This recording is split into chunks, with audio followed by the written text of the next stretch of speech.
아멘. 이제 부목장에 나오는 우리 나눔들을 이렇게 잘 한 번도 나눠보지 못했죠. 이제 홈페이지가 좀 구축되고 하면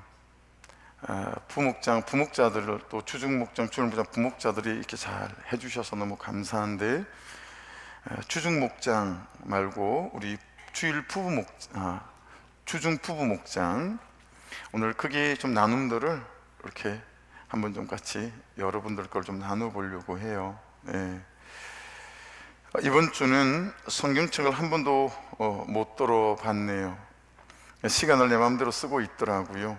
구주는 되는데 주님이 안 되는 한 주였어요. 이 목장 나눔이 아니면 이런 생각도 못 해보죠. 이 나눔 때문에 내 삶을 돌아보게 되는 것 같아요. 이 시간 이렇게라도 우리가 모이는 게 주님의 은혜죠. 부끄러운 한 주였습니다. 죄를 안 짓고 사는 날이 없는 것 같아요. 남이 걸어가는 모습, 말하는 것만 봐도 속으로 남을 정죄해요. 판단하는 모습이 있어요. 습관적으로 짓는 죄가 많아요. 습관적으로 죄의 방향을 선택하고 있어요. 안타까워요.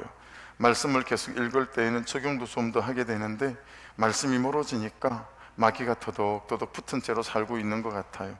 일이 너무 힘들면 하나님께 매달려요. 일이 적당히 힘들면 귀에 이어폰을 꽂아도 말씀이 안 들려요. 힘들어 부르짖을 때 바로바로 응답을 주실 때가 많아요. 말씀대로 사는 게 재미나요. 그런데 이번 주는 너무 가난하게 살았어요. 내가 목자하면서 사탄 마귀들이 왜 이리 붙지? 안 보던 휴대폰도 보고 말씀도 안 보고 육적으로는 재미난 한 주였지만 영적으로는 너무 슬픈 한 주였어요. 하나님 없이 산 결과였습니다. 허락을 얻어야 될 것들은 여러분이 이제 허락을 얻는 내용들이 있는데요. 그냥 보편적인 것들은 우리가 이제 홈페이지에 다 올려야 되는 것들이고 이다음에는 그래서 그냥 합니다. 또 제가 하는 것들 중에서도 필터링을 해서 안 나눠야 될 것들은 안 나누고 있어요. 또 다른 분 거예요. 그렇게 좀 양해를 해 주십시오. 필요할 때만 찾고 필요하지 않을 때는 안 찾고 있어요. 금전적인 것, 당장 해결해야 하는 것, 자녀가 아플 때 이럴 때 빼놓고는 제가 하나님을 안 찾고 있는 것 같아요. 이게 아닌데 하면서도 똑같이 살고 있어요. 요즘 출근하면서 목사님 새벽 예배를 드리며 가고 있어요. 20분 동안 집중해서 듣거든요. 근데 도착하자마자 또 똑같이 살아요. 지금 나누고 있는 것도 고개 돌리면 제 뜻대로 살 것 같아요. 저는 저는 예배보다도 즐거움을 쫓는 것 같아요. 사람을 만나고 어울리는 것, 운동하는 것을 즐겨요. 원주에 있을 때는 주일에 시합이 있으니까 예배보다 축구를 참여했어요. 그런 부분에 익숙해요. 지금도 즐거움을 위해서라면 예배를 후순위로 미루는 것 같아요. 원주에서 파주로 온 후로는 그래도 주일은 꼭 지키고 있어요. 다행이에요. 그런데 여기에서 다행이다 하면 안 되고 더 나아가야 할 것 같아요. 세속적인 걸 따라가니까 하나님과는 멀어지는 거죠. 그렇게 머리로는 생각하지만 나와 하나님의 관계가 회복되는 거 큰 가난인 것 같은데 내가 삶을 책임져야 한다는 생각이 가득해요. 그렇게 돈만 쫓는 것 같아요. 하나님과의 관계적 가난을 끊는다는 게 하나님을 가까이 한다는 게 쉽지 않은 것 같아요. 답이 없는 것 같고 어쩔 수 없는 것 같아요. 내가 살아야 한다는 생각이 너무 강해요. 세속적인 걸 알지만 말씀이 현실과 너무 멀리 떨어져 있는 것 같아요. 또 다른 분 거예요. 저는 우상 숭배인 것 같아요. 제가 임신하고 살이 너무 쪘어요. SNS에 임신했는데도 날씬한 사람을 보면 화가 나요. 원래 이분은 예쁜 보면 화가 나는 분이에요. 1월간 뚱뚱한 내 모습이 보기 싫어서 인스타를 안 올렸어요. 그러다 용기 내서 올려봤는데 반응이 좋더라고요. 그런데 하민이가 갑자기 열이 나더라고요. 아이랑 같이 있으니 제가 촬영할 수가 없는 거예요. 이런 상황을 많이 겪으며 나를 보니 내가 인스타 속에서 사람들에게 추앙받으려 하는구나 하는 생각을 했어요. 사람의 인정이 아니라 말씀을 따라야 한다는 깨달음이 있었어요. 내일 모레 출산이니 온전히 출산 생각뿐이에요. 하나님께 맡기지도 못하니까 염려뿐이고 마음이 가난한 걸 알아요. 배를 열어서 장기 유착이 돼서 방광이랑 자궁이 붙으면 어쩌지 하는 생각도 돼요. 5박 6일 하민이를 어떻게 하지 하는 생각이 들어요. 퇴원 후에 걱정도 돼요. 설날까지는 남편이 쉬고 그 이후에 산후도우미가 와요. 그것도 다 걱정이에요. 잠을 제대로 못 자고 계속 깨요. 이 맡기지 못함 때문에 가난해져요. 내 마음만 잘 붙잡으면 되는구나. 알긴 알아요. 항상 이분은 잘 아시는 분이세요. 또 다른 분이에요. 저는 이 뜻을 모르겠어요. 아직 구주와 주님 두 개가 다 안 되고 있어요. 두 차이를 모르겠어요. 나는 나를 위해 예수님이 십자가에 못 박혀 죽으셨다는 사실이 잘 안 믿어져요. 와닿지가 않아요. 절구음인지 돈을 쫓는 건지 모르겠어요. 아기옷 쇼핑몰을 하고 있어요. 봄옷을 얼른 사야 돼요. 그런데 돈이 없어요. 돈도 없는데 이게 내 욕심인가 하는 생각을 했어요. 남편한테 물어보니 돈 생각하지 말고 옷 사서 일을 하라고 했어요. 시온이 옷도 이제 사야 되고 애기 말을 안 한다는 게 죄송해요. 지금 월세를 신용카드로 다 내고 있거든요. 모아지는 돈은 없고 나가는 돈만 있어요. 내가 내 욕심으로 일을 하나, 내 아이 시온이 생각은 없는 건가 하는 생각을 해요. 결국 팔 옷을 구매했어요. 이게 맞나? 내가 이렇게 한 게 옳은 건가? 기도해야 할 것 같아요. 예. 하기 전에 기도해야 해요. 물건이 안 팔려도 일이 너무 재밌어요. 제가요, 자기 전에는 필사는 꼭 챙기고 있어요. 성경 필사를 하시나 봐요. 지난번 로또는 멈췄어요. 아마도 지난주에 로또를 사고 있다고 얘기를 나눴고, 목자님이 그러지 마세요 한 모양이에요. 말씀하신 대로 적용했어요. 집으로 오는 문자 그걸 안 오게 막았더니 기대감이 줄어들더라고요. 정말 되더라고요. 제 가난은 돈이에요. 생활을 위한 돈. 남편이 직장에 부스를 옮겨서 월급이 좀 줄어들었어요. 부업이라도 해서 돈을 벌까 얘기도 했어요. 기도할 때 항상 채워주셨거든요. 이번에도 채워주셨어요. 그래서 필요할 때만 자꾸 기도해요. 하나님을 이용하는 것 같아요. 또 다른 문구예요. 주님이 안 되네요. 구조는 되시는데, 말씀 보고 적용점을 정하고 기도를 하지만 내 삶은 내 뜻대로일 때가 대부분이네요. 지속적으로 나를 죄로 끌고 가는 것, 즐거움이죠. 같은 일을 오랫동안 하니까 새로움을 원하게 되네요. 그래서 한국어 교육 전공을 위해 경희사이버대학에 지원했어요. 지금 형편에 맞지 않나 싶기도 한데 돈 때문에 내년으로 미루는 게 아닌 것 같았어요. 남편은 내년에 시작하자 했는데 제가 순종을 안 했어요. 내 원함 앞에 질서는 보이지 않더라고요. 지원 원서를 제출했고 결과를 기다리고 있어요. 제 가난은 마음이죠. 내가 기도도 가려서 하나 싶고 안 되는 것을 놓고 주세요 주세요 하는 기도를 안 하는 것 같아요. 아버지 앞에서 다 터놓지 않고 거리두기를 하는가 싶네요. 주님 앞에 적당히 기도하고 적당히 순종하는 게 제 가난입니다. 또 다른 분이에요. 저도 필요할 때만 찾는 것 같아요. 기도도 잘 안 하고 내가 필요하거나 뭘 원할 때만 찾아요. 다들 말씀하신 게 참 공감이 많이 가요. 아기 태어나면 아내랑 큐티도 하고 그래야겠다 하는 생각이 들어요. 지금 사실 구조도 안 되는 것 같아요. 이 말을 다 들었으니 하시겠죠. 세속적인 삶, 눈앞에 보이는 것만 쫓는 삶, 영적인 삶은 없고 당장에 필요한 것, 재밌는 것만 찾아요. 이 얘기를 정말 경험자가 했어요.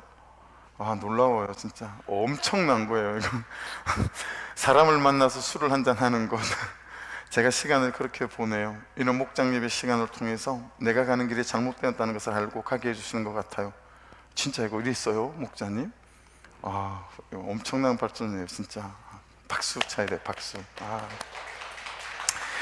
아내가 아이 낳으러 가고 하민이랑 둘이 생활해야 하는 두려움이 있어요. 아이를 37주에 낳는 건데 아무 이상이 없었으면 좋겠다는 걱정. 출산 후 3주를 쉬어야 하는데 일을 쉬는 것에 대한 걱정도 있어요. 아이 태어나서 그 이유에 대한 걱정도 있어요. 2시간마다 먹여야 하는 것, 자기가 먹이지도 않는데 재우는 것 어떻게 하나 그런 생각도 들고요. 하나님께 맡기지 못하는 가난이죠. 아멘입니다. 기홍제 정말 소망이 됩니다. 아멘입니다. 격려합니다. 마지막 분이에요. 구주는 믿어지는데 주님은 안 되는 것 같아요. 하나님을 위해 시간을 잘 안 들이고 있어요.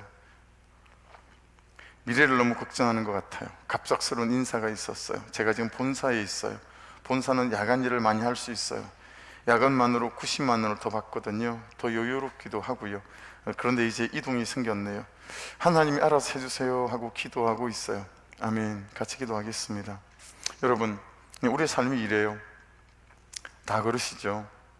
또 우리 믿음이 이렇고 우리 신앙의 현주소도 이런 것 같아요. 근데 여러분, 예수님은 어떠셨을까요? 예수님은 매일의 삶의 매 순간에 염려는 하나도 없으시고 또 고민은 하나도 없으시고 갈등이 하나도 없으셨을까요? 항상 그분은 그냥 우리처럼 안 되는 구주도 되고 또 주님도 항상 되시는 분이셨을까요? 오늘 말씀의 배경이 되는 곳은 위로의 마을이란 뜻을 가진 가버나움이에요. 나훔, 하나님의 별명이기도 해요. 위로의 하나님. 나훔은 위로라는 뜻이고 앞에 가버는 동네라는 뜻이어서 유료의 동네, 유료의 마을, 뭐 그런 동네예요. 안식일 날 예배하느라 빽빽히 이제 회당에 다 사람들이 들어찼어요.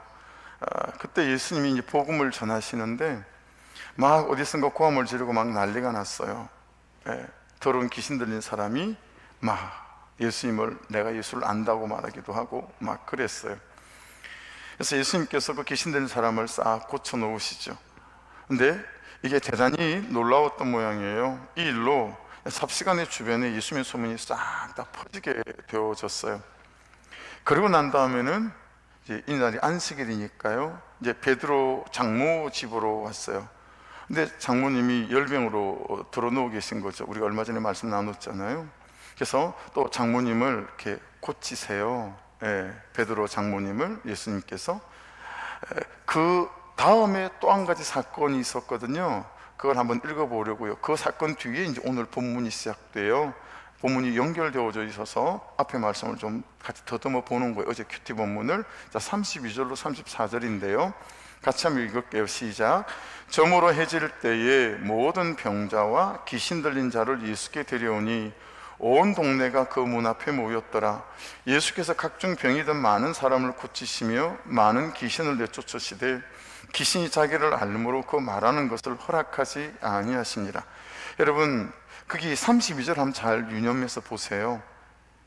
왜 아침에 낮에 이 모든 병자와 귀신 들린 자를 데려오지 않고 이 사람들은 저물어 해가 져서 밤이 되려고 하는 늦은 시간에 병자와 귀신 들린 자들을 예수님께 데려왔을까요? 물론 시간 개념이 달라요. 우리는 아침이 하루의 시작이잖아요. 유대인들은 저녁에 해가 지면서부터 하루의 시작으로 쳐요. 그런 시간의 개념이 다른 것도 있긴 하지만 이날은 안식일이에요. 안식일은 낮에 일하면 안 되거든요. 그래서 이제 저녁이 지면 하루가 끝나는 거기 때문에 새날이 시작되어지는 거기 때문에 이제 저녁이 해가 지면서 안식일이 지났다 하고 이제 해가 질 때 병자들을 이제 데리고 주님께로 오는 거죠. 하나님을 만나는 날, 그리고 말씀을 만나는 날, 내가 주의 은혜로 만져지는 날, 하나님을 예배로 영광 돌리는 날, 또 내가 고쳐지는 날, 죄를 끊어내는 날, 통회하고 자복하는 날, 내가 새로워지는 날, 또 새로운 소망으로 충만하게 되는 날, 그런 날로 주신 날이 안식일이었고 오늘 우리의 주일이고 또 예배 드리는 날이지요. 근데 여러분, 유대인들은 이 안식일을 613가지로 말씀 밖에 있는 인간들이 만든 규칙으로 그렇게 여러분 이 안식일을 많이 올가매고 묶었어요. 그래서 안식일 날은 2000암마, 그들은 거리를 암마란 단어를 써요. 2000암마면 1.25km예요. 1250m. 그럼 1250m면 얼마 못 가잖아요. 안식일 날에 이 2000암마 이상을 걸으면 노동이어서 아주 크게 안식일을 범하는 거라 큰일 나요. 십계명에도 들어가 있잖아요. 여러분, 이 사람들은 무게도 많이 들면 안 돼요. 그래서 동전도 최소한으로 갖고 다녀야 해요. 많이 가지고 다니면 안 돼요. 여러분, 오죽하면 제가 2001년에 이스라엘에 있었는데요, 엘리베이터는 버튼을 누르면 이렇게 움직이잖아요.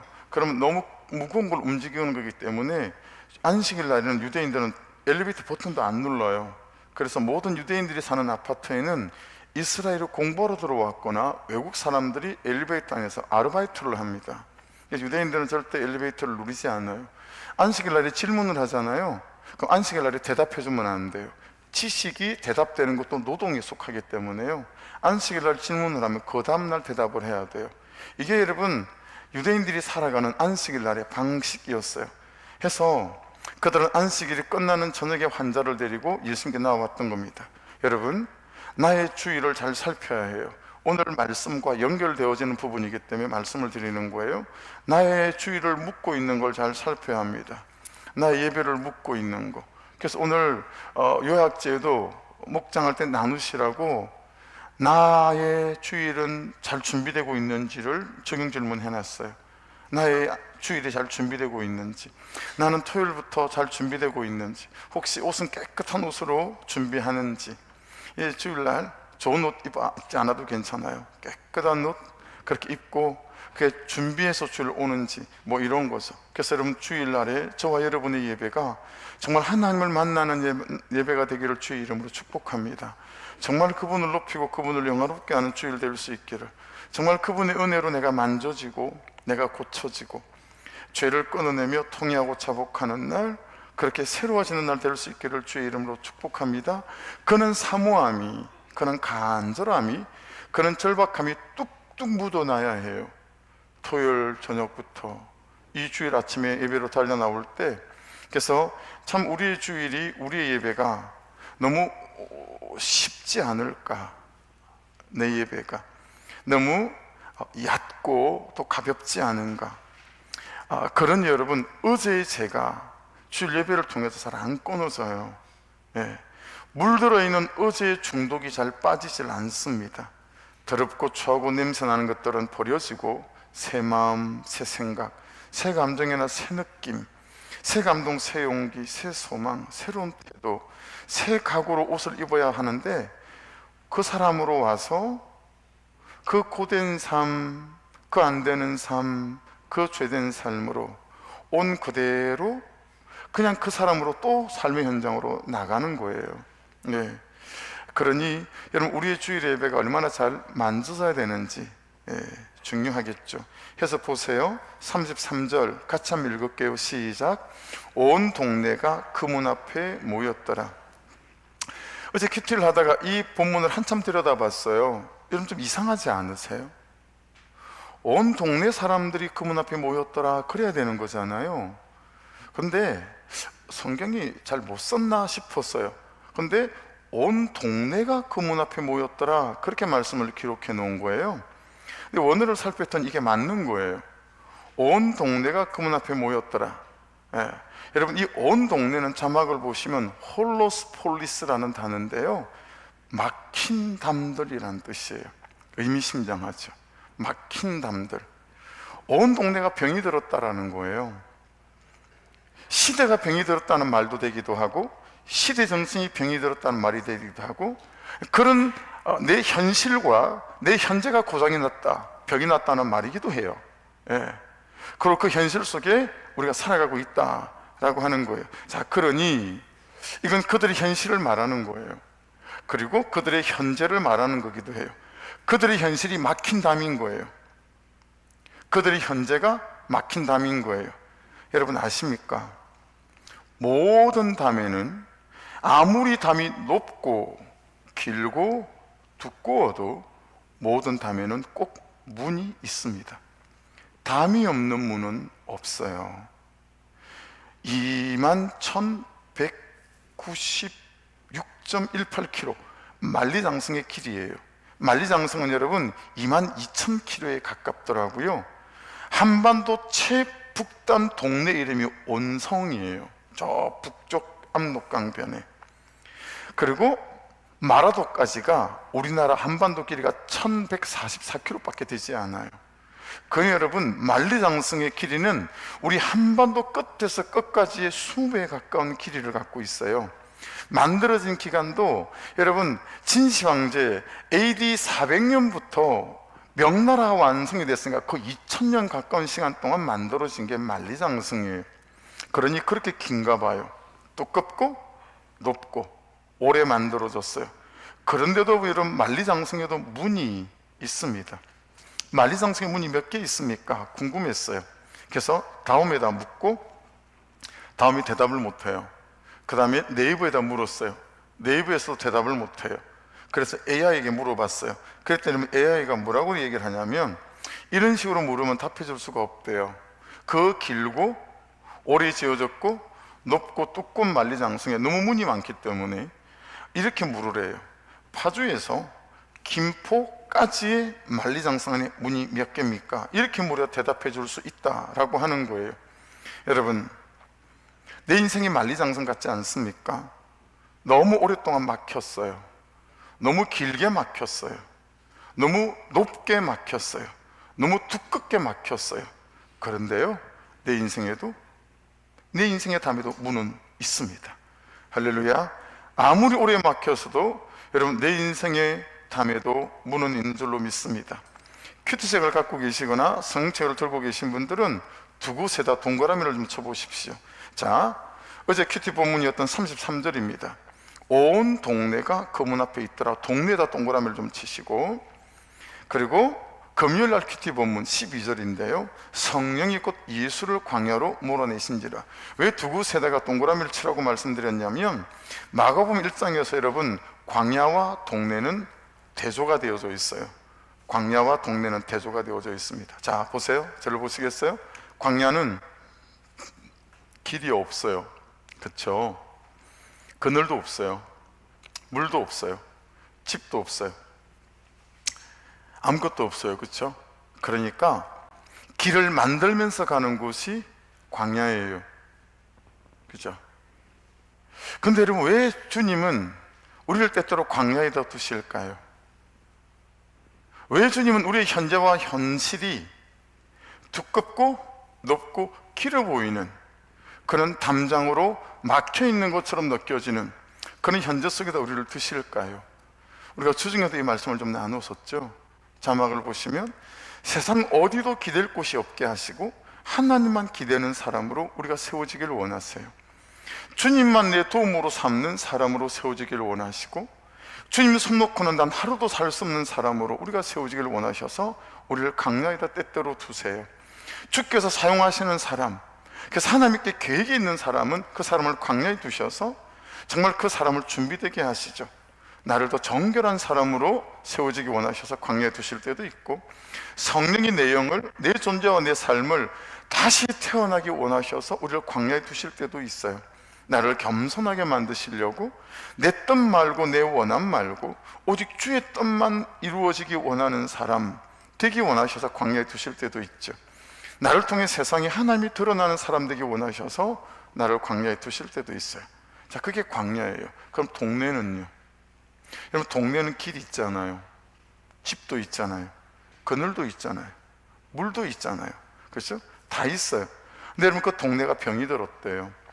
나의 현재가 병이 들고 나의 현실이 병이 들고 막힌 담들이 된 거예요. 여러분, 어떠세요? 여러분의 삶이라고 하는 동네는 병이 들지 않으셨습니까? 혹시 막혀 있지 않았습니까? 왜 나의 동네가 고장이 났을까? 막힌 담들이 되었을까? 왜 나의 현재가 병이 들고 나의 현실이 이리 아플까? 그 대답이 오늘 말씀에서부터 34절부터 시작이 될 거예요. 35절을 보기 전에 34절을 먼저 보겠습니다. 같이 한번 읽어볼게요. 시작. 예수께서 각종 병이 든 많은 사람을 고치시며 많은 귀신을 내쫓으시되 귀신이 자기를 알므로 그 말하는 것을 허락하지 아니하시니라. 여러분, 귀신이 다 알아요, 예수님을. 그래서 회당에서도 예수님 말씀도 하는데 하나님의 아들이라고 막 떠들고 막 그랬거든요. 다 알아요. 근데 여러분, 다 아는데 예수님께서 그 귀신이 말하는 걸 허락하지는 않아요. 왜 그럴까요? 귀신은 예수님을 아는데 예수님을 따르지는 않습니다. 우리 얘기해 볼게요. 우리도 예수님을 알아요. 우리는 예수를 따릅니까?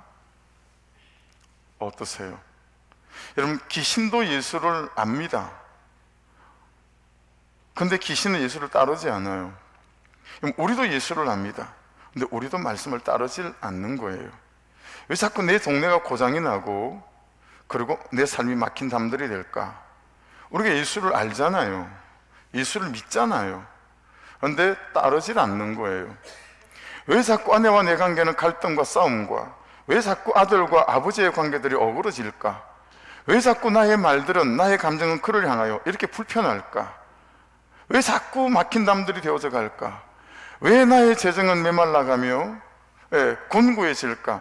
여러 우리의 고장난 삶의 동네들, 그 이유들은 오늘 말씀에 근거해 볼 때 예수를 알고 믿지만 말씀을 따라 살지는 않는 거예요. 꼭 귀신처럼. 그래서 여러분, 결정적인 차이가 하나가 생깁니다. 자, 18절인데요 마가복음 1장 18절 한번 읽어볼게요. 곧 거물을 버려두고 따르니라. 20절은 곧 부르시니 그 아버지 세배들을 품꾼들과 함께 버려두고 예수를 따라가니라. 여러분, 여기 그물도 버려두고, 여러분, 심지어 여러분, 야고보는 아버지까지 품꾼들까지 배까지 다 버리고 예수님을 쫓아가잖아요. 여기에 따라가니라는 아콜로루데오예요. 예수님의 방향, 말씀이 말씀하시는 방향, 예수님의 방식과 방법, 말씀이 말하는 방법과 방식으로 내가 따라가다, 이게 아콜로루데오예요. 자, 그런데 36절과 37절 한번 읽어볼게요. 오늘 본문에 있는 거예요. 시몬과 믿고와 함께는 자들이 예수의 뒤를 따라가 만나서 이르되 모든 사람이 주를 찾나이다. 여기에 따라가 찾나이다는 카타디오코라는 단어예요. 한글로는 따라가로 같이 기록되어져 있지만 여러분 전혀 다른 단어고 의미도 달라요. 여기에 있는 이 카타디오코는 보세요, 내 원함이 채워지기 위하여 따라가다 라는 뜻이에요. 내 뜻을 위하여 그때만 따라가다 라는 뜻이에요. 왜 나의 온 동네가 고장이 났을까? 내 삶에 이렇게 막힌 담들이 계속 생기고 많을까? 왜 나의 현재가 병이 들고 나의 현실이 아플까? 이 따라가는 삶의 차이 때문이에요. 앞에서 나누었던 목장에서 부목장에 나누었던 걸 요약해서 세 사람 걸 다시 한번 말씀을 드려보면, 습관적으로 제 방향을 선택하고 있어요. 안타까워요. 말씀을 계속 읽을 때는 적용도 좀 더 하게 되는데 말씀이 멀어지니까 마귀가 더덕더덕 붙은 채로 살고 있는 것 같아요. 따라가는 삶이 없다라는 거 아니겠어요? 또 다른 분, 세속적인 걸 따라가니까 하나님과는 멀어지는 거죠. 그렇게 머리로는 생각하지만 나와 하나님의 관계가 회복되는 거, 이게 가난인 것 같은데, 본인이 큰 가난인 것 같은데 이렇게 말씀하셨나 봐요. 내가 삶을 책임져야 하는 생각이 가득해요. 그렇게 돈만 쫓는 것 같아요. 따라가는 게 다르다는 거예요. 또 지금 형편에 맞지 않나 싶기도 한데 돈 때문에 내년으로 미루는 게 아닌 것 같아서요. 남편은 내년에 시작하자 했는데 제가 순종을 안 했어요. 내 원함 앞에 질서는 보이지 않더라고요. 지은 원서를 제출했고 결과를 기다리고 있어요. 가정에서의 질서에 순종이 안 되는 거, 따라가면 안 되는 거예요. 이 말씀대로 사라지지 않는 삶에 대하여, 이 말씀대로 되어지지 않는 삶에 대하여, 이 막힌 담들 같은 삶에 대하여 예수께서 보여주시는 삶, 그것이 오늘 본문 35절이에요. 같이 읽겠습니다. 시작. 새벽 아직도 밝기 전에 예수께서 일어나 나가 한적한 곳으로 가사 거기서 기도하시더니, 여러분, 새벽 아직도 밝기 전에를 직역을 하면, 이 프로이니안 엔니코스라는 단어를 직역하면 자막에 보십시오. 아직 대단히 밤인 아침 일찍. 직역하니까 원어대로 해서 이렇게 되더라고요. 아직 대단히 밤인 아침 일찍. 해가 살 뜰 때 이런 때가 아닌 거예요. 대단히 밤인 아침 일찍이니까 우리 시간으로 말하면 새벽 한 4시에서 5시 여간 이쯤 되지 않았을까요? 그렇죠? 여러분, 예수님은 매일 그 시간에 일어나셔서 하루를 시작하셨나 봐요. 왜 그랬을까요? 이 대답을 말씀 안에서 잘 들으셔야 합니다. 예수님은, 메시아이신 예수님은 왜 그러셨을까요? 이 말씀 한 구절에 동사 4개, 행동 4개, 액션이 4개가 나와요. 자, 첫 번째 동사, 행동이에요. 일어나. 아니스테미, 뜻을 한번 보실래요? 하나님의 은혜를 덧입는, 운명을 바꾸는 운명적 시간. 왜냐하면 일어나는 부활을 말할 때도 아니스테미 단어를 써요. 운명이 바뀌는 거잖아요. 여러분, 일어나. 이 새벽에 일어나. 이 뜻이 뭐냐면, 아직 대단히 밤인 아침 일찍 일어나. 이 뜻이 뭐냐면 하나님의 은혜를 덧입는, 운명을 바꾸는 운명적 시간이라는 거예요. 그게 새벽이래요. 삶의 구조적으로, 생활 리듬으로 새벽을 못 깨우는 분들 너무 어려워하지 않으셔도 괜찮아요. 아침에 눈 뜨는 순간 큐티책 딱 들고 앉으시면 돼요. 할렐루야죠? 자유롭죠? 두 번째 동사, 일어나, 나가, 엑셀 코마이라는 단어예요. 뜻을 보세요. 소산이나 열매를 위한 씨를 뿌리는 밭에 나가다. 물리적 시간과 공간을 구별하여 앉는 시간. 여러분, 예수를 믿는 사람은 반드시 시간에 물리적 구별이 있어야 하고 공간의 물리적 구별이 있어야 돼요. 그래서 큐티는, 예배는, 기도는 같은 시간 같은 장소에 하는 게 가장 좋습니다. 특별히 기도는 예배 시대에서 하는 게 가장 좋습니다. 여러분, 말씀을 같은 시간 같은 공간을 구별하셔서, 가능하시면 오늘 집에 가다가 방석 하나 사셔서 방석 깔고 큐티할 수 있는 은혜가 있기를 주의 이름으로 축복합니다. 하나님을 만나는, 말씀을 만나는 구별된 시간이라는 거예요. 구별된 시간, 구별된 장소. 나오잖아요. 나가 엑셀코마이. 세 번째 동사, 행동, 액션. 한적한 곳으로 가사. 한적한 곳가 뜻이 뭐예요? 에레모스, 광야예요. 주님 보세요. 주님은, 여러분 오늘 말씀 또 보면 45절에 보면 그러나 그 사람이 나가서 이 일을 많이 전파하여 널리 퍼지게 하니, 그러므로 예수께서 다시는 드러나게 동네에 들어가지 못하게 하시고 오직 바깥 한적한 곳에 계셨으나, 45절에도 한적한 곳이, 광야가 또 나와요. 주님은 희시뜻대로 한적한 곳으로 가세요. 왜요? 보십시다.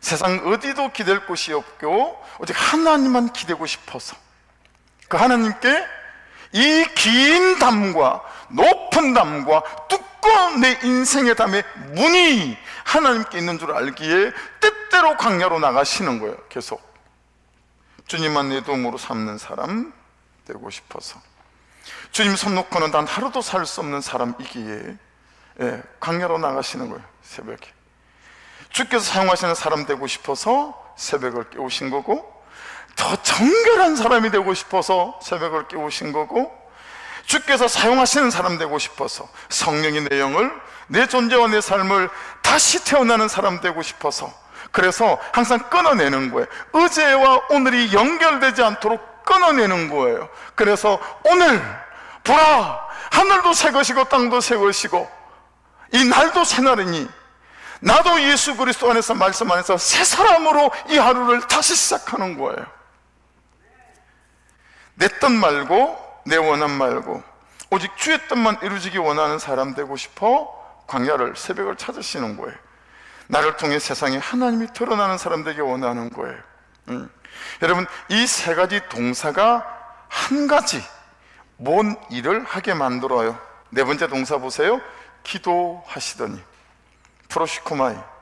이 뜻이 뭐라고요? 하나님과 살아있는 관계를 간절히 요청하다. 하나님과 살아있고 싶은 거, 존재적으로 그분과 살아있고 싶은 거예요. 그래서 여러분, 말씀을 묵상하는 사람은 기도하셔야 합니다. 말씀과 성령은 함께 가는 것이고 말씀과 기도는 함께 가는 것입니다. 그래서 우리가 먼저 깨어 있어서 말씀으로 길을 내는 시간, 내 인생에 길을 내는 시간인 거죠.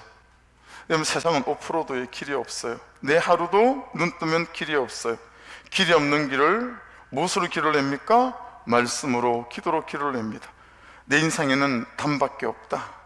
담이 있으면 반드시 문이 있다. 기도는 길을 내는 시간이고, 말씀 묵상은 담밖에 없는 삶의 문을 찾아 나가는 시간이다 라고 하는 거예요. 초등학교 4학년 때 그렇게 아껴주신 아버지가 돌아가셨어요. 실감이 안 났어요. 4학년은 아버지가 돌아가셔도 이게, 여러분, 아버지의 죽음이 실제가 안 되더라고요. 마지막 날 상여를 나가는데, 옛날이니까 상여 나가고 삼배 옷 입고 망건 쓰고 대나무 작대기 들고 아이고 아이고 어른들 흉내 내면서 따라가는데, 여러분, 딱 아버지 시신을 모신 관에서 물이 뚝뚝뚝 떨어지는 거예요. 그 3일밖에 안 됐는데 아버지 시신이 훼손되어져서 썩어서 물이 똑똑 떨어지는 장면을 제가 보게 된 거죠. 그제서야 아버지의 죽음이 저게 실제가 되면서 제가 그냥 상여를 따라가다 기절을 해버렸어요. 그 다음 날부터 일주일 정도간 밥을 못 먹었던 것 같습니다. 아버지가 죽었다는 슬픔과 아픔 때문에 밥을 못 먹었어요. 그런데 여러분, 초등학교 4학년이 어떻게 그런 질문을 던질 수 있었는지 모르겠는데 사람들을 찾아다니면서 묻기 시작했어요. 제일 먼저 셋째 형한테, 형, 사람은 왜 죽는 거예요? 대답을 못하죠. 어머니한테, 어머니, 사람은 왜 죽는 거래요? 대답을 못해요. 동네로 나가서 동네 아저씨들한테 물었어요. 아저씨, 사람은 왜 죽는 거예요? 대답을 못해요. 일주일 만에 학교를 가서 선생님을 붙잡고 또 물었지 않겠어요? 선생님, 사람은 왜 죽는 건가요? 누가 대답을 해줄 수 있겠어요? 여러분, 나의 현실에 대하여, 막힌 담에 대하여, 안 행복한 나의 현재에 대하여 누가 대답을 줄 수 있을까요? 들은 것이 있긴 하시죠. 돈이 있으면 된다고 하고, 성공하면 된다고 하고, 사람들의 인정을 받으면 된다고 하고, 유명해지면 된다고 하고, 그런 들은 말씀들은 있으시죠. 근데 여러분, 34절과 44절인데 말씀 같이 보실게요. 예수께서 각종 병이 든 많은 사람을 고치시며 많은 귀신을 내쫓으시되 귀신이 자기를 알므로 그 말하는 것을 허락하지 아니하시니라. 이럴 때 삼가 아무에게도 아무 말도 하지 말고 가서 내 몸을 제사장에게 보이고 내가 깨끗하게 되었으니 모세가 명한 것을 드려 그들에게 입증하라 하셨더라. 여러분, 이 사람들은 치유를 받았음에도 불구하고, 예수의 생명을 알고 있음에도 불구하고 계속 세상의 거짓 메시지에 붙들려 있어요. 그때만 예수께 붙어 있는 것 같더니 생명에 붙들려 있지 않는 거예요. 그래서 여러분, 예수님이 어떻게 하신 거예요? 35절, 새벽 아직도 밝기 전에 예수께서 일어나 나가 한적한 곳으로 가서 거기서 기도하시더니 하나님께 묻습니다. 기도로. 그리고 말씀에 묻고 말씀을 듣습니다. 오늘 나를 오늘 말씀에 묻고, 오늘 나를 오늘 말씀으로 듣고, 오늘 나의 삶을 오늘 말씀으로 살아가고, 오말 오뭇 오말 오듯 오말 오삼, 그것은 여러분 남규 목사가 만들어낸 게 아니라 예수의 삶에서 따온 겁니다. 그렇게 예수님은 오늘 하루를 오늘 말씀에 물어가며 오늘 하루를 아버지 하나님께 기도하며 그렇게 하루를 살아가시는 삶을 살았습니다. 여러분 보세요. 기도하고 말씀에 묻잖아요. 깜깜해요. 지금 어떻게 될지를 모르겠어요. 문이 안 보여요. 길도 안 보여요. 근데 여러분 말씀 앞에 서고 기도하잖아요. 그럼 그 순간 그 주변이 환해져요. 그럼 딱 그 말씀만큼 한 걸음을 뛸 수 있어요. 또 깜깜해졌어요. 또 막힌 담이 되어졌어요. 또 길도 문도 안 보여요. 또 말씀에 묻고 기도해요. 그럼 여러분 또 그 문제에 대해서 이만큼이 밝아져요. 그럼 또 그만큼 가요. 또 문제가 생기잖아요. 그럼 또 말씀에 묻고 또 기도해요. 그럼 또 그만큼 밝아져요. 여러분 그렇던데요. 여러분 어떠세요? 여러분 요나서를 지나오고 여기까지 오면서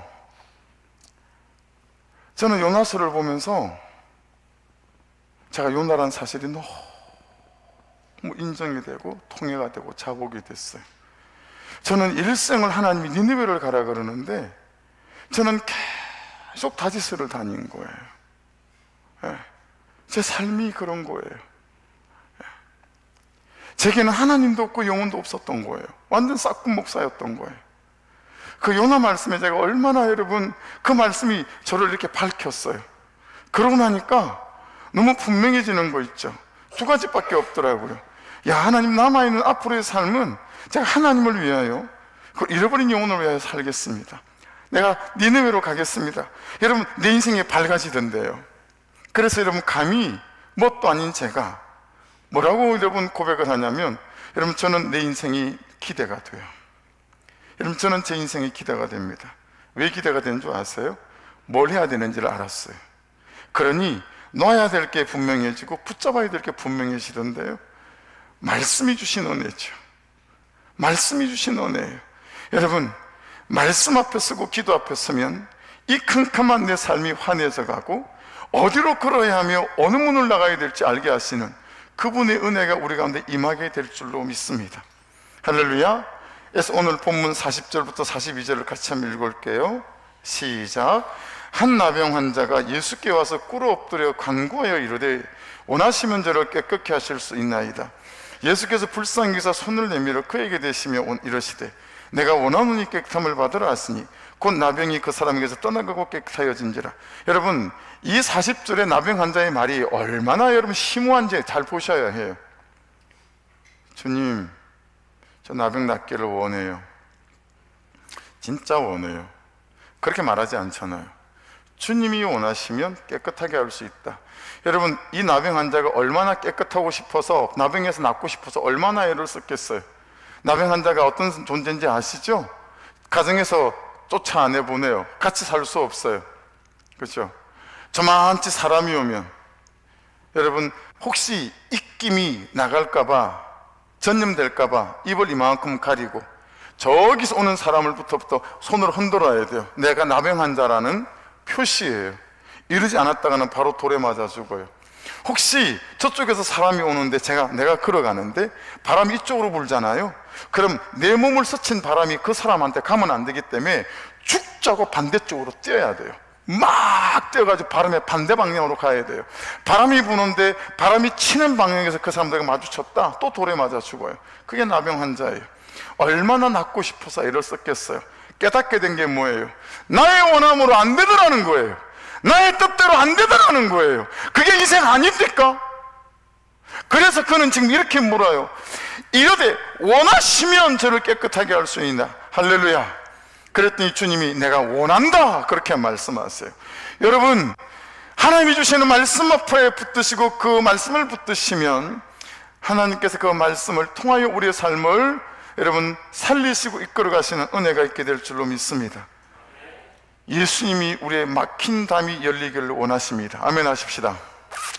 우리가 일어서기를 원하십니다. 우리가 낫기를 원하십니다. 할렐루야. 정말 우리 인생의 문들이 열리기를 원하시는 거예요. 그러니 본문 37절 38절 여러분 목소리로 같이 읽겠습니다. 시작.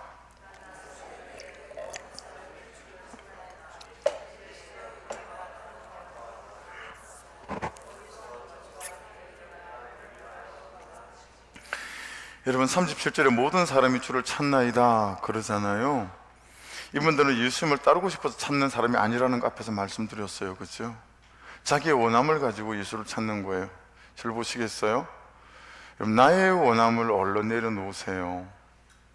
그리고 나를 향하신 주의 원함이 무엇인지 말씀에서 찾으세요. 그럼 인생이 너무 감격이 있습니다. 삶이 너무 값져집니다. 38절을 보세요. 이럴때 우리가 다른 가까운 마을들로 가자, 거기서 전도하리니. 여러분, 예수님이 정말 실수하지 않으신 부분, 근데 우리는 정말 실수하고 여기에 목숨을 거는 부분, 우리가 다른 가까운 마을로 가자, 이것은 여러분 군사용어입니다. 군사작전 용어. 야, 퇴각하자, 이 뜻이에요. 사람들이 막 고쳐달라 그러고 막 찾아오고 막 인정받고 박수받고 환호받고 그렇게 해줄 때 잘 숨어야 해요. 예수님은 그때마다 광야로 가시잖아요. 45절에 보셨죠? 아주 단호하게 광야로 가세요. 여러분, 인정받는 순간을 유혹으로 여길 줄 아는 은혜가 있어야 됩니다. 그렇지 않으면 자기 영광 취하다가 여러분이 진짜 인생에 막힌 담을 경험하게 되어질 거예요. 그래서 하나님은 하나님의 계획 안에 있는 사람들에게는, 여러분, 사람에게 내가 붙들리잖아요. 그럼 그 사람을 치워버리세요. 돈에게 너무 붙들리잖아요. 돈을 치워버리세요. 행복에 너무 붙들리잖아요. 행복을 치워버리세요. 안정감에 너무 붙들리잖아요. 안정감을 치워버리세요. 네.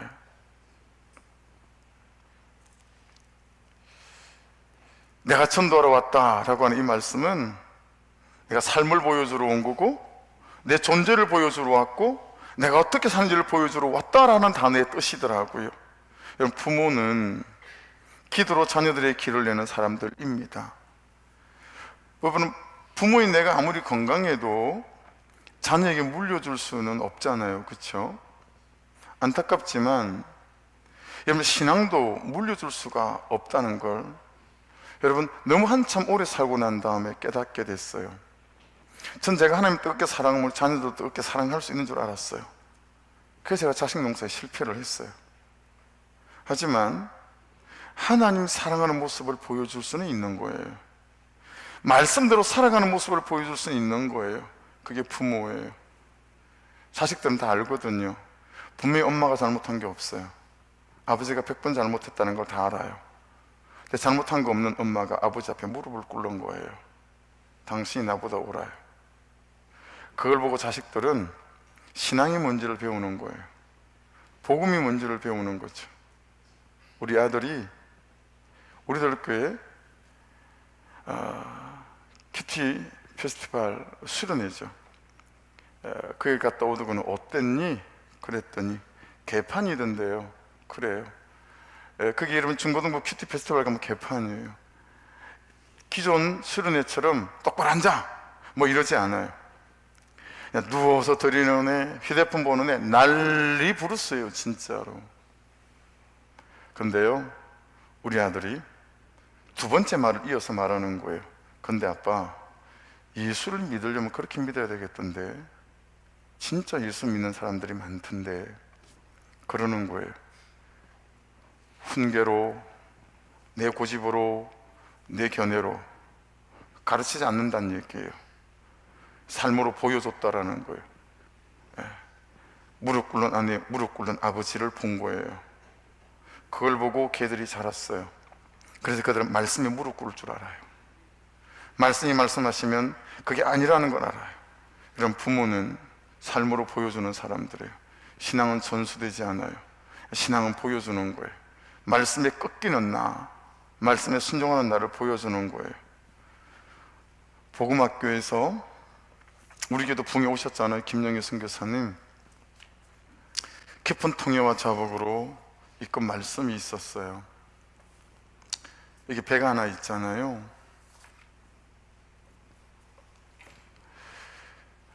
좀 더 크게 만들고 싶었는데 종이배가 만들기가 쉽지 않더라고요. 크게. 이 배는 여러분의 삶이에요. 여러분의 존재이기도 하고 여러분의 신앙생활이기도 해요. 저 같은 경우도, 여러분 같은 경우도 이 배에다 99%를 다 실었어요. 여기다 다 내려놨어요. 내 뜻대로 사는 삶, 해보고 싶은 거 다 내려놨어요. 제가 버킷리스트 안에 꼭 해보고 싶은 것 중에 하나가 머리를 길게 길러보고 싶은 거예요. 이렇게 묶어보고 싶은 거예요. 네. 우리 한 사모가 은퇴하고 따로 살 때 멕시코 갈 때 하라고. 꼴 보기 싫다 이거죠. 내년은 꼭 해볼 거예요. 꼭 해볼 거예요. 이렇게 모래 길러가지고 묶어볼 거예요. 저는 오토바이 엄청 좋아해요. 이거 타고 다니고 싶어요. 전 오토바이 광이었어. 오토바이 광. 집에 안 쓰는 거 있으면 갖다 줘요. 타고 다니려면. 엄청 좋아요. 아내한테 맨날 그 오토바이 보이면 나도 한 대 사줘 뭐 이러면 들은 척도 안 해요.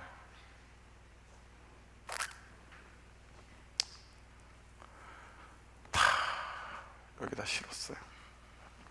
다 실었어요. 근데 남겨둔 1%가 있는 거예요. 99%를 실는데 남겨둔 1%가 있는 거예요. 그 1%는 입에 실지를 않는 거예요. 그래서 그 1%는 이 배를 묶고 있는 로프하고 똑같아요. 그러니 이 배가 항구를 떠나지를 못해요.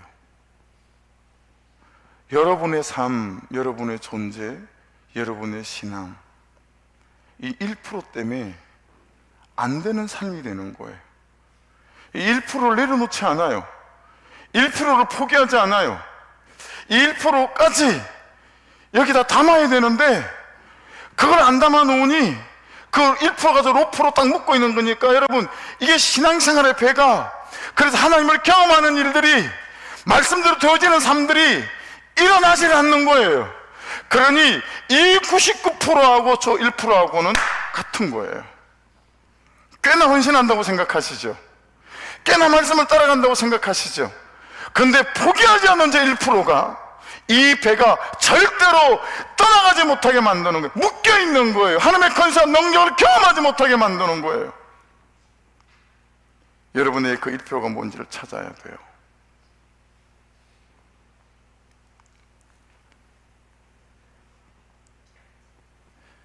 내가 내려놓지 못하는 거 1% 목장에서 신랄하게 나누셔야 합니다. 피 터지게 나누셔야 합니다. 내가 끊어내지 못하는 거 1%, 내가 포기하지 못하는 거 1%, 그거 여러분 정말 신랄하게 나누셔야 해요. 많은 게 아니에요. 그 1%가 나의 99%의 현재와 현실을 막고 서 있는 담 같은 거예요. 나의 그 1%는 무엇일까요? 나의 옳음 아닐까요? 나의 견해, 지식 아닐까요? 자식인 사람도 있는 것 같던데요. 할 만큼 했다는, 참을 만큼 참았다는 생색도 있는 것 같아요. 양육은 아닐까요? 왜 양육받지 않으시죠? 괜찮을까요? 목장 예배는 왜 참석하지 않으십니까? 목장이 나의 1% 아닐까요? 거기서 내 삶을 나누고 말씀에 비춰서 내 제도를 나누는 게 맞지 않을까요? 네?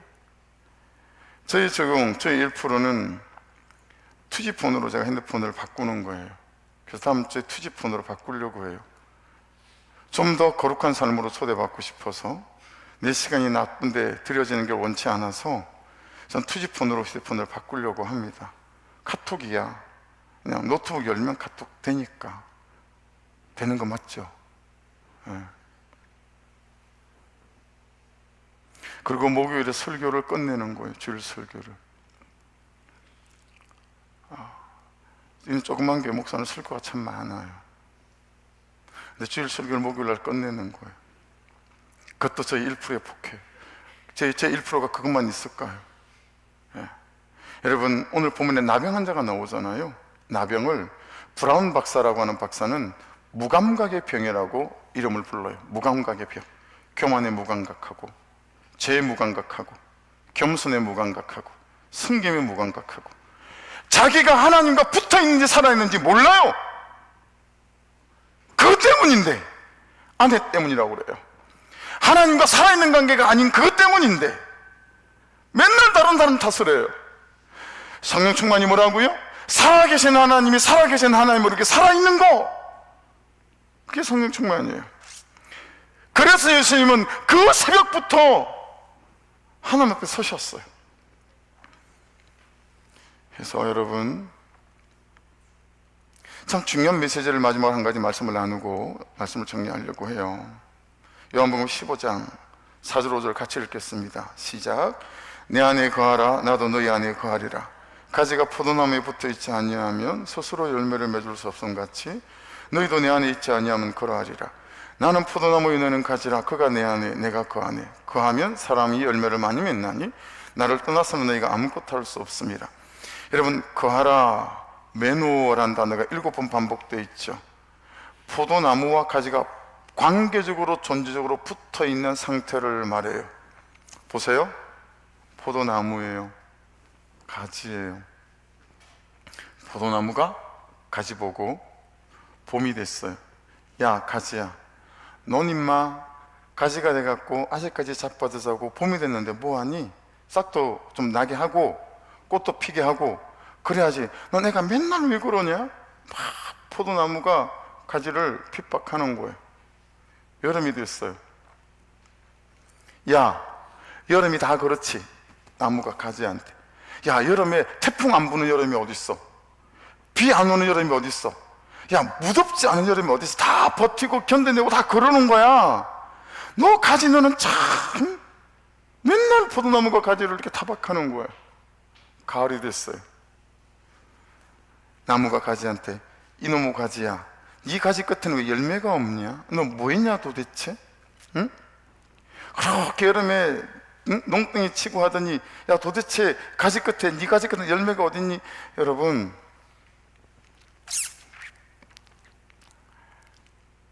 포도나무는 가지에게 단 한 번도 이러는 법이 없어요. 포도나무는 가지한테 단 한 번도 이런 식으로 타박하지 않아요. 여러분의 오늘 예배를 마치고 나가시고 예배당 안에 있는 모든 가지들에게도 나무는 아무 말 하지 않아요. 포도나무가 가지에게 부탁하는 건 딱 한 가지예요. 잘 붙어 있기만 해라. 너 이게 잘 붙어 있기만 해라. 그럼 봄이 되면 내가 싹이 나게 하고 꽃도 피게 하고 여름에 그 모진 태풍도 무더위도 잘 견디게 하고 가을이 되면 너무너무 그냥 맛있고 아름다운 그런 열매를 내가 맺게 할게 라고 하는 거죠. 여러분, 말씀을 돌아가며 이보다 더 중요한 메시지가 또 있을까 싶을 마치 중요한 메시지가 지금 함께 여러분 나누고 있어요. 잘 붙어 있으세요. 하나님께 살아있는 관계로 살아있는 하나님께 잘 붙어 있기를 주의 이름으로 축복합니다. 잘 붙어 있으면 봄이 되면 싹도 나고 꽃도 핍니다. 그리고 그 한여름에 무더위를 이길 힘도 부어지고 비도 태풍도 버티고 견뎌낼 힘이 생기고 가을이 되면 풍성한 열매를 맺게 될 줄로 믿습니다. 할렐루야. 붙어 있는 것은, 여러분, 붙어가는 것은 얼마나 놀랍고 중요한지 몰라요. 그래서 여러분, 요한복음 15장 6절 7절은 이렇게 말씀하세요. 같이 읽어요. 사람이 내 안에 거하지 아니하면 가지처럼 밖에 버려져 마르나니 사람들이 그것을 모아다가 불에 던져 사르느니라. 너희가 내 안에 거하고 내 말이 너희 안에 거하면 무엇든지 원하는 대로 구하라. 그리하면 이루리라. 오늘 설교 제목은 끊어지지 않는 1%, 시작하지 않는 1%예요. 여러분, 제목이 좀 그렇지 않나요? 끊어내지 않는 1%, 이게 맞지 않을까요? 근데 왜 끊어지지 않는 1%라고 했을까요? 여러분, 음란 못 끊어내요. 중독 못 끊어내요. 지금까지 그런 되도 않는 남편으로 살아왔는데 아내를 섬기고 사랑하는 남편으로 사는 거 안 됩니다. 못 끊어냅니다. 그래서 끊어지지 않는 1%라고 했어요. 그럼 어떻게 하면 끊어질까요? 붙어 있으라고요. 시작하지 않은 1%를 시작하시면 끊어낼 수 없는 것들이 끊어지는 역사가 나타나게 될 줄로 믿습니다. 시작하지 않는 1%를 시작하세요. 시작하지 않는 1%, 말씀에 묻고 살아가는 1%, 예배 붙어가는 1%, 기도하는 1%, 여러분, 시작하지 않는 1%가 시작되어지게 되면 끊어낼 수 없는 많은 삶의 것들이 끊어져 가며 능력 있고 열매 있는 놀라운 삶 앞으로 초대받아가는 저와 여러분이 될 줄로 믿습니다. 정말 될까요? 됩니다. 왠지 아세요? 16절 같이 읽고 기도하겠습니다. 시작. 너희가 나를 택한 것이 아니요 내가 너희를 택하여 세웠나니 이는 너희로 가서 열매를 맺게 하고 또 너희 열매가 항상 있게 하여 내 이름으로 아버지께 무엇을 구하든지 다 받게 하려 함이라. 할렐루야. 내가 택한 게 아니라 하나님께서 우리를 택하신 거기에, 여러분, 그분 앞에 여러분 시작하지 않은 1%를 시작하게 되면 하나님께서 되게 하시는 끊어지게 하는 역사들로 말미암아 참으로 풍성하고 놀라운 삶으로 우리를 초대하고 인도해 주실 줄로 믿습니다. 기도하겠습니다. 말씀 붙잡고 같이 한번 기도하죠. 기도할 때 아버지 하나님, 은혜를 부어주셔서 내 인생이 길고 높고 두꺼운 담 같습니다. 오래 그래 왔습니다. 막막한 내 현재가 병이 들고 현실이 아버지 고통입니다. 아버지, 주님께서 삶으로 보여주신 이 삶, 아버지 하나님께 묻고 기도하며 주의 은혜로 나아가는 이 삶, 이 시작하지 않는 1%의 삶이, 이 시작되지 않는 1%의 삶이 시작되게 하여 주셔서 이 끊어낼 수 없는 것들이 끊어지는 역사가 나타나는 인생이 되도록 아버지 역사하여 주시옵소서. 이 싸움에 뛰어들게 하여 주시옵소서. 우리 주여 한번 부르고 같이 여러분 간절함으로 부르짖어 산마음으로 같이 한번 기도하기를 원합니다. 우리 주여 한번 부르고 기도합니다. 주여